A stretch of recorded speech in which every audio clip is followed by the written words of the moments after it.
ఈ అవకాశం ఇచ్చినందుకు ధన్యవాదాలు. అధ్యక్ష, మా హుజురాబాద్ నియోజకవర్గంలో దళిత బంధు అనే పథకాన్ని పైలట్ ప్రాజెక్ట్గా హుజురాబాద్ నియోజకవర్గంలో తీసుకొని శాచ్యురేషన్ మోడ్లో దాదాపు 18,500 కుటుంబాలకి శాచ్యురేషన్ మోడ్లో దళిత బంధు ఇవ్వడం జరిగింది అధ్యక్ష. దాంతో ఇవాళ రెండో విడత దళిత బంధు దాదాపు హుజురాబాద్ నియోజకవర్గంలో ఇంకొక 5,000 కుటుంబాలకి ఇవ్వాల్సిన అవసరం ఉంది అధ్యక్ష. దీని మీద ఏమీ ఫైనాన్షియల్ ఇంప్లికేషన్ కూడా లేదు అధ్యక్ష.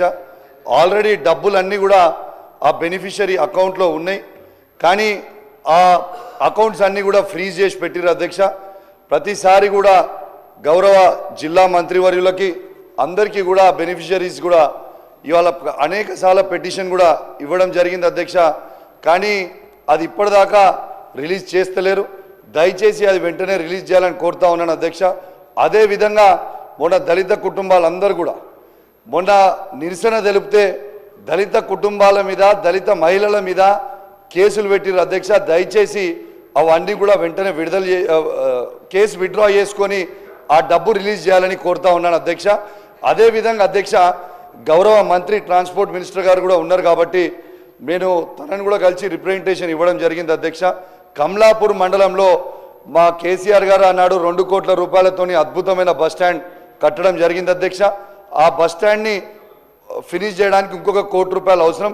దయచేసి గౌరవ మంత్రి గారు కూడా మొత్తం సబ్జెక్ట్ ఐడియా ఉంది, అది కూడా ఇవ్వాలని కోరుతా ఉన్నాను. ఇవాళ అధ్యక్ష ఇవాళ దళితులు వచ్చి కూడా ఇలా ప్రగతి భవన్ ముంగట కూడా ఇవాళ రెండో విడత దళిత బంధు విడుదల చేయాలని ఆడికి వస్తే వాళ్ళని కూడా అరెస్ట్ చేసిరు అధ్యక్ష. దయచేసి అది కూడా విడుదల చేసి వెంటనే వారిని రిలీజ్ చేయాలని కూడా కోరుతా ఉన్నాను అధ్యక్ష. Thank you very much.